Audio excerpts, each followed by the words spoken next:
Assalamualaikum warahmatullahi wabarakatuh. Perkenalkan, nama saya Nurlinda. Di sini saya akan menjawab pertanyaan dari mata kuliah Pengantar Pembangunan Pedesaan. Pertanyaan pertama yaitu apa perbedaan pendekatan community development, community empowerment, dan community organization.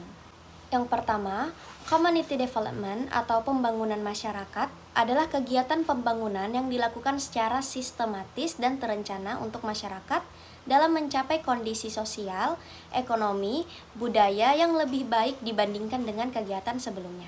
Nah, tujuannya untuk meningkatkan kualitas hidup dan kesejahteraan masyarakat melalui pengembangan sumber daya manusia dan infrastruktur.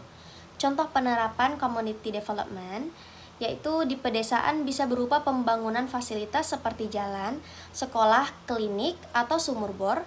Penerapannya juga mencakup pelatihan keterampilan, pendidikan, dan pemberdayaan ekonomi. Yang kedua yaitu community empowerment atau pemberdayaan masyarakat. Nah, pendekatan ini berfokus pada pemberdayaan masyarakat secara langsung. Tujuannya untuk meningkatkan kapasitas, pengetahuan, dan keterampilan masyarakat sehingga mereka dapat berperan aktif dalam mengatasi masalah dan menentukan arah pembangunan mereka sendiri. Penerapannya di pedesaan mencakup pelatihan, edukasi, advokasi, dan pendampingan komunitas. Pendekatan ini mendorong masyarakat untuk mengenali potensi dan sumber daya mereka sendiri, memahami hak-hak mereka, dan berperan aktif dalam mencari solusi atau masalah yang dihadapi. Yang ketiga, community organization atau organisasi masyarakat. Nah, pendekatan ini menekankan pentingnya organisasi masyarakat sebagai sarana untuk mencapai perubahan sosial dan pembangunan. Penerapannya di pedesaan, kegiatan ini melibatkan pendekatan basis bawah atau bottom up di mana masyarakat secara aktif terlibat dalam proses pengambilan keputusan dan perencanaan.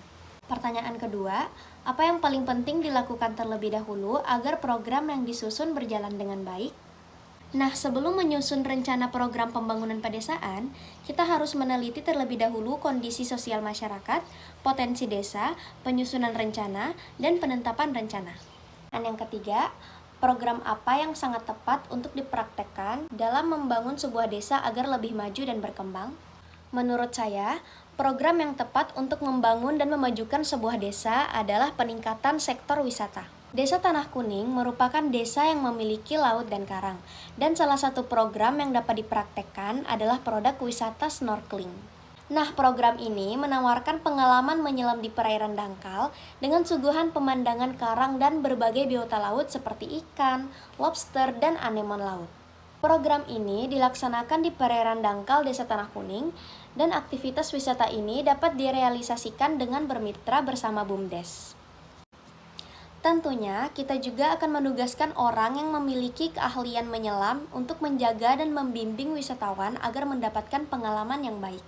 Berangkat dari pelabuhan desa selama kurang lebih 45 menit menuju lokasi karang, dan dilengkapi dengan sarana dan prasarana yang sesuai dengan prosedur. Produk wisata ini dapat dikenakan tarif kurang lebih Rp150.000 per orang. Lanjut ke pertanyaan yang keempat. Indikator keberhasilan apa yang dilakukan dan bagaimana cara memonitoring kegiatan pemberdayaan masyarakat yang dirancang sehingga bisa dikatakan berhasil atau gagal?